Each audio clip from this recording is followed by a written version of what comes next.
سر سب سے پہلے تو یہ بتائیے گا کہ حفیظ شیخ صاحب یہ کہہ رہے تھے کہ آئی ایم ایف پروگرام میں جب ہم جا رہے ہیں تو ہم عوامی مفاد کو مد نظر رکھیں گے. اب شوکت ترین صاحب نے ان کے دعوے کو مسترد کر دیا ہے اور نظر ثانی کا اندیا دے دیا ہے. کیا وجہ ہے کہ ہم دعویٰ تو عوامی مفاد کا کرتے ہیں لیکن آئی ایم ایف پروگرام میں جانے کے بعد بوجھ عوام پر ہی پڑ جاتا ہے؟ لیکن بات یہ ہے کہ یہ دونوں جو تھے اوپننگ بیٹسمین، ایک گورنر اسٹیٹ بینک اور دوسرے حفیظ شیخ صاحب، یہ بار بار میں آپ کے چینل سے بھی میں کہتا رہا ہوں، اس کے علاوہ مالک صاحب کے پروگرام میں بھی کہتا رہا ہوں، یہ پرائم منسٹر کو مس گائیڈ کرتے ہیں. یہ پرائم منسٹر کو صرف اتنا ہی بات بتاتے ہیں جس سے کہ پرائم منسٹر خوش ہو جائے، اور پرائم منسٹر کو انہوں نے بالکل ایک طرف لگا دیا کرنٹ اکاؤنٹ پہ. پوری کیبنٹ کرنٹ اکاؤنٹ کرتی رہی، اور میں بار بار سمجھاتا رہا کہ دیکھیں جس طریقے سے کرنٹ اکاؤنٹ کے ڈیفیسٹ کو ٹھیک کیا گیا ہے، اس نے 10 مسائل اور جنم دے دیے ہیں. اور وہ 10 مسائل میں سب سے جو بڑا مسئلہ تھا وہ ہے کہ ہماری اکنامک گروتھ چوک ہو گئی، اکنامک ایکٹیویٹی چوک ہو گئی، جس کی وجہ سے ہمارا گروتھ کم سلو ہو گیا، بے روزگاری بڑھ گئی، غربت بڑھ گئی، اور پھر اسی میں آ گیا پینڈیمک جس نے انیکوالٹیز کو بھی بڑھا دیا. تو یہ سارے وہ مسائل ہیں جو عوام کو ہٹ کرتے ہیں. پھر ساتھ ساتھ مہنگائی بھی آ گئی، اور مہنگائی اس لیے آئی کہ یہاں پر ہمارے یہاں پر جو ہے وہ سپلائی سائڈ سے مہنگائی ہوتی ہے، اور دوسرے امپورٹنٹ ایلیمنٹ ہے یہ جو گیس کی پرائسز اور بجلی کی قیمتیں ہم بڑھاتے ہیں، یہ مہنگائی کریٹ کرتی ہے. تو یہ انفلیشن تو ہم گورنمنٹ خود ہی کریٹ کر رہی تھی. ایک تو گورنمنٹ خود کریٹ کر رہی تھی بجلی اور گیس کی قیمتیں بڑھا کے، اور اس کے ریٹ بھی دیکھیں، کبھی پاکستان کی تاریخ میں اتنے زیادہ ریٹ میں یہ قیمتیں نہیں بڑھائی گئی ہیں. ڈاکٹر صاحب ٹیرف بڑھانے سے اور مہنگائی زیادہ ہونا اور بجلی چوری میں اضافہ، اس بات کا تو فائنانس منسٹر نے بھی آج اعتراف کیا ہے. تو کیا پرائم منسٹر کو اب احساس ہو گیا ہے کہ ابھی تک ہماری معاشی سمت درست نہیں تھی، اور کیا 2.5 سال بعد اب اس میں کوئی بہتری آ سکتی ہے؟ دیکھیں، میں تو اللہ کا شکر ادا کرتا ہوں کہ انہوں نے میری پوزیشن کو ونڈیکیٹ کیا. شاید پرائم منسٹر اگر 1 سال پہلے جب میں نے آرٹیکل لکھا تھا ہو ڈیمیج دی اکانومی، اور میں نے کہا تھا کہ یہ 2 پالیسیز نے ایک انٹرسٹ ریٹ کو جو بڑھایا ہے اور جو ایکسچینج ریٹ کو ڈپریشیٹ کیا، اس نے $40 بلین کا کاسٹ پاکستان کی اکانومی پہ چڑھا دیا، تو سب لوگوں نے کہا یہ تو پی ٹی آئی کا بڑا مخالف آدمی ہے. آج وہی بات شوکت ترین صاحب اس سے زیادہ سخت لہجے میں کہہ رہے ہیں، تو وہ ٹھیک ہے. سب اب باقی وزراء بھی کہنے لگے ہاں ٹھیک ہے، ہمیں دوبارہ نیگوشیٹ کرنا چاہیے.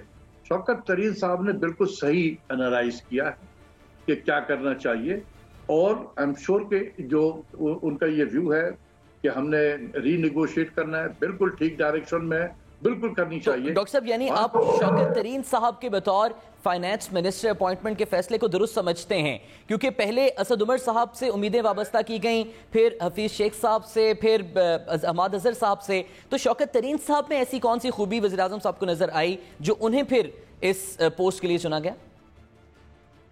اس نے وہی باتیں کی ہے جو ایک میں کہہ رہا تھا، اور جو میں کہہ رہا تھا وہ صحیح کہہ رہا تھا. شوکت ترین صاحب نے بالکل صحیح انالیسس کر کے پرائم منسٹر کو کہا کہ یہ آپ کے لوگوں نے آپ کو مس گائیڈ کیا ہے، اور ٹھیک سے یہ آپ کی معیشت کا بیڑا غرق ہو گیا ہے.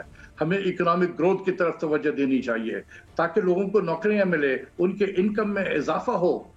یہ جو 2 تھے گورنر اسٹیٹ بینک اور حفیظ شیخ، انہوں نے ڈرا کے اگر ہم آئی ایم ایف میں نہیں گئے تباہی ہو جائے گی، نہ نکلے سر، اگر ہم نے ان کی بات نہیں مانی تو یہ تباہی ہو جائے گی، سبوں کو ڈرا کے رکھا ہوا تھا. تو ڈاکٹر صاحب اب ہم کس مقام پر موجود ہیں معاشی ترقی کو لے کر؟ کیونکہ پرائم منسٹر صاحب تو لگاتار کہہ رہے ہیں کہ ہماری ڈائریکشن درست ہے، لیکن ریالٹی کیا ہے؟ آنے والے وقت میں مہنگائی اور جو معاشی پریشانیاں ہیں ان میں کسی حد تک کمی ہوگی؟ دیکھیں بہت زیادہ ڈیمیج ہو چکا ہے. جو شوکت ترین صاحب نے کہا نا کہ معیشت کا بیڑا غرق ہو گیا ہے، میں نے کبھی اتنے سخت الفاظ استعمال نہیں کیے، لیکن بات یہی ہے. بات ہے رسوائی کی، لیکن ہے یہی. اب اس کو صحیح کرنے کا وقت ہے. اب صحیح کیسے کیا جائے گا وہ شوکت ترین صاحب بھی ایک تو نیگوشیٹ کریں آئی ایم ایف سے. اگر آئی ایم ایف کے پروگرام میں رہنا ہے تو ہمیں نیگوشیٹ کرنا پڑے گا، ری نیگوشیٹ. دوسری چیز یہ ہے کہ انٹرسٹ ریٹ کی طرف نظر رکھیں، انٹرسٹ ریٹ کو بڑھنے نہ دیں اس وقت. کیونکہ اسٹیٹ بینک کا گورنر صاحب ان کو تو چلا جانا چاہیے. میرے نزدیک یہ ہے کہ یہ جہاں سے آئے ہیں ان کو واپس چلا جانا چاہیے. اگر ان کے اندر تھوڑی سی بھی غیرت ہے, شرافت ہے, تو یہ چلے جائیں. لیکن ان کی اچیومنٹس کو تو بہت سیلیبریٹ کیا جا رہا ہے, ایون پرائم منسٹر کی جانب سے بھی جو ریلیف پیکیجز دے رہے ہیں اور جو دیگر قرضوں کی مد میں بھی ریلیف دے رہے ہیں, ان کو تو کافی سراہا جا رہا ہے. اس نے ڈیمیج کرنے کے بعد جب اس کو احساس ہوا کہ مجھے نکالا جائے گا, تو یہ پھر اس قسم کے ہوتے ہیں نا جو جس سے پبلسٹی زیادہ ملے حکومت کو, وہ کام اس پہ لگ گئے ہیں. یہ سیاست کر رہے ہیں. یہ اب گورنر نہیں رہے, گورنری انہوں نے پہلے دکھائی تھی پاکستان کی اکانومی کو تباہ کر کے. تو یہ شوکت صاحب کے ساتھ نہیں چل سکتے. ان کا اور ان کا دونوں کا مزاج مختلف ہے. اس لیے میں کہتا ہوں کہ اس کو چلا جانا چاہیے. جہاں سے آیا ہے, جس جگہ سے آئے ہیں وہاں چلے جائیں, عزت سے چلے جائیں. تو اب شوکت صاحب جو ہے انہوں نے صحیح یہ کیا ہے, اور ان کو چاہیے کہ انٹرسٹ ریٹ پہ نظر رکھیں, انٹرسٹ ریٹ کو بڑھنے نہ دیں, کیونکہ ہمیں اکانومی کو ریوائیو کرنی ہے. دوسری چیز یہ ہے کہ ذرا امپورٹ کے, جب آپ انٹرسٹ ریٹ کو کم رکھیں گے, اکانومی کو ریوائیو کرنے کی کوشش کریں گے, ہمارا امپورٹ بڑھے گا. تو جو امپورٹ مشینری ہے, اکوپمنٹ ہے, یہ جس سے انڈسٹری چل پڑے, وہ تو ٹھیک ہے, اس پہ پابندی نہیں لگانی چاہیے. لیکن وہ نان ایسنشل امپورٹ 8-10 کے قریب ہے, اس کو بہت سختی سے, اس لیے میں کہتا ہوں کہ ان کو aggressive but selective import compression policy پہ چلنا پڑے گا. بہت بہت شکریہ ڈاکٹر اشفاق حسن صاحب ہمارے ساتھ موجود